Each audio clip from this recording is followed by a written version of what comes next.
Menjelang siang, langit seakan ragu menurunkan kuasanya. Di atas sana, tak terlihat cerah juga tak terlihat mendung. Namun pancaran hangatnya sedikit terasa di kulit yang berwarna kuning langsat itu. Dialah Bu Lita, seorang ibu rumah tangga yang selalu disibukkan dengan aktivitas pekerjaannya sebagai seorang guru.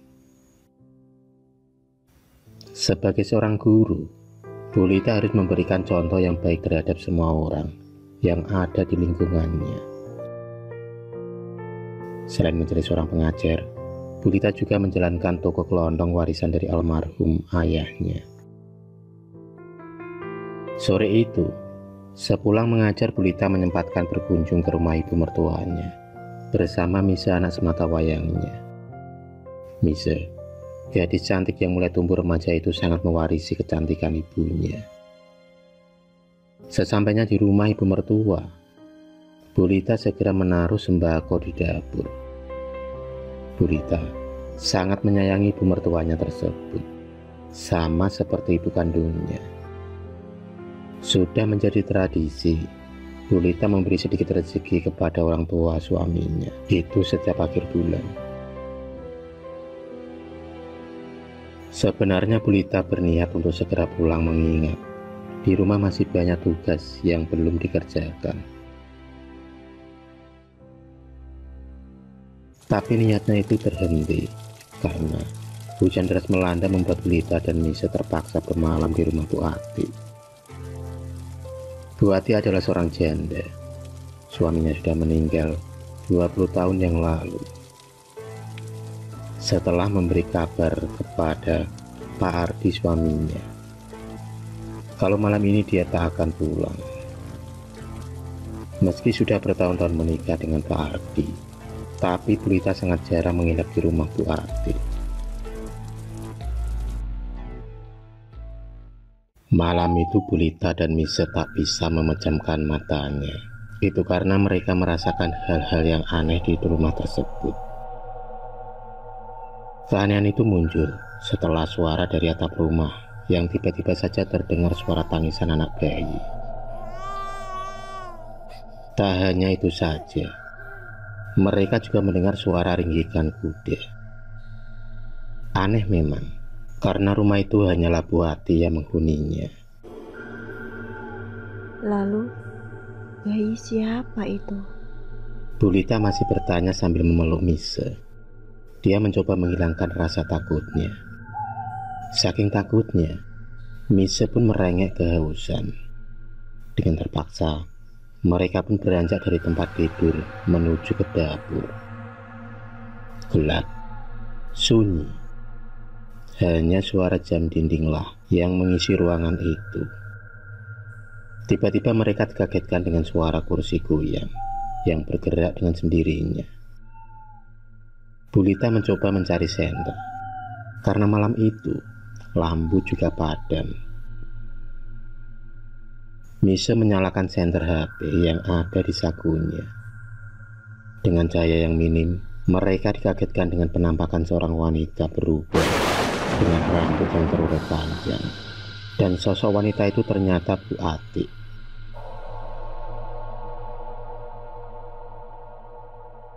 Matanya sebam, seolah dia baru saja menangis. Bu Lita dan Mise lalu mengajak Bu Ati masuk ke dalam kamar.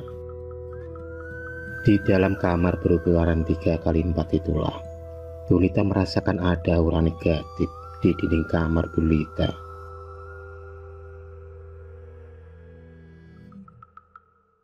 Di dinding kamar Bu Lita melihat foto pengantin yang pastinya itu adalah foto mertuanya.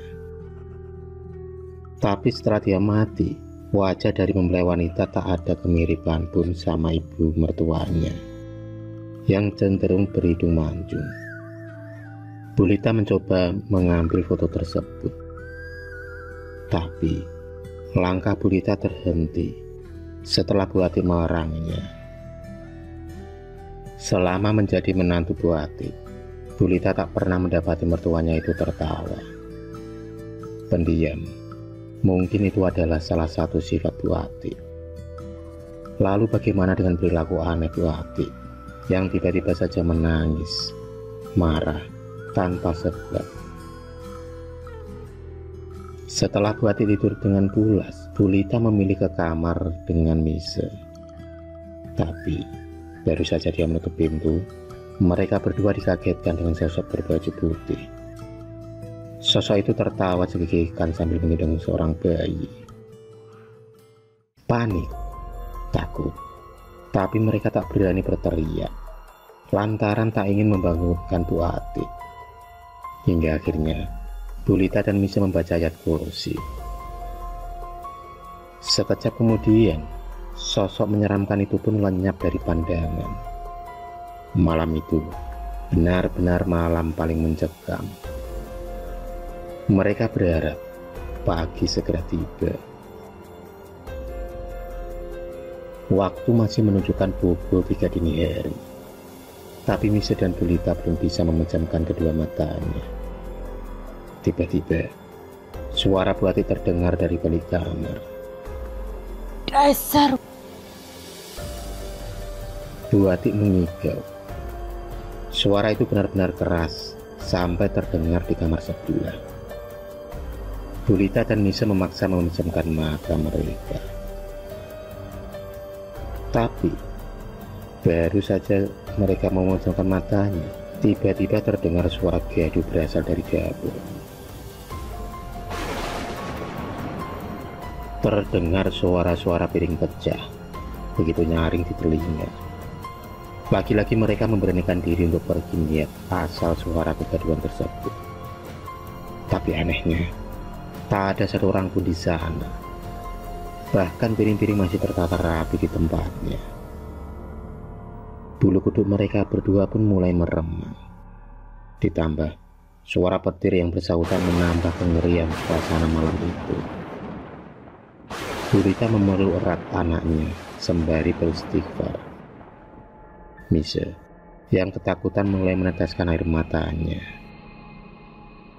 Hingga adzan subuh pun berkumandang.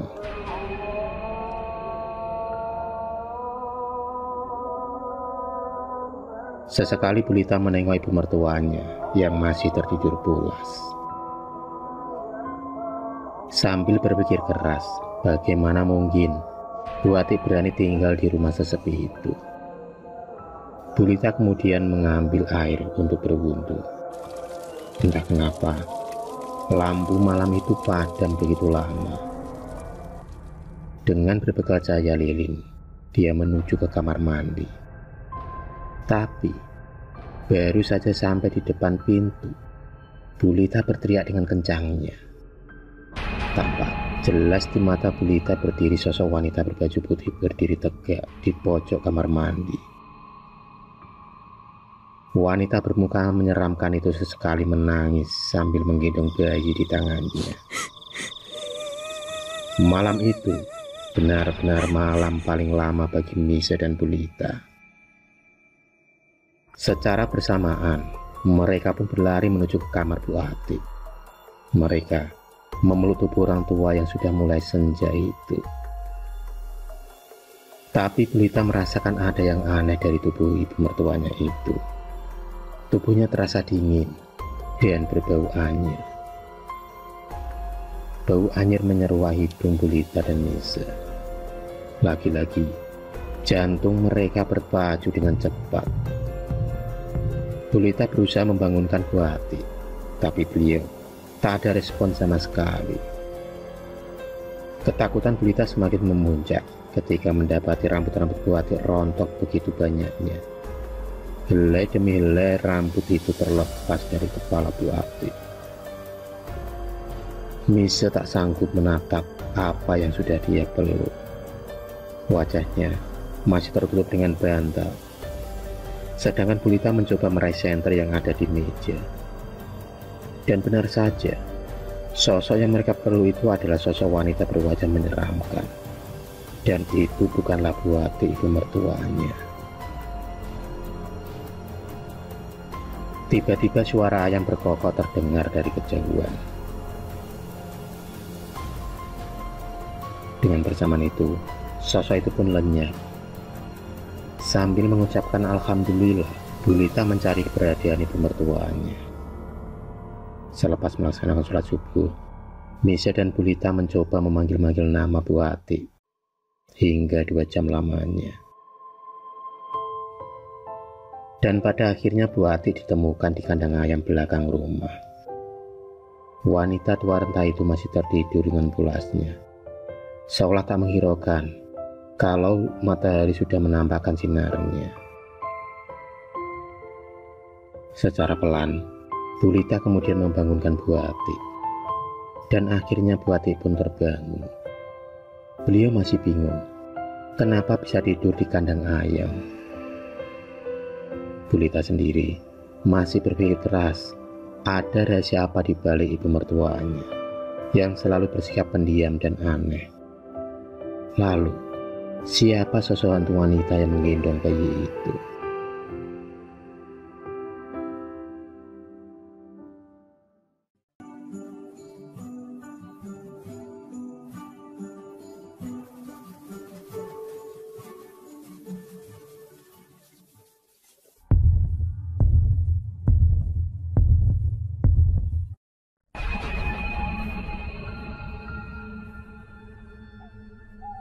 Terima kasih sudah menonton video cerita bergambar ini.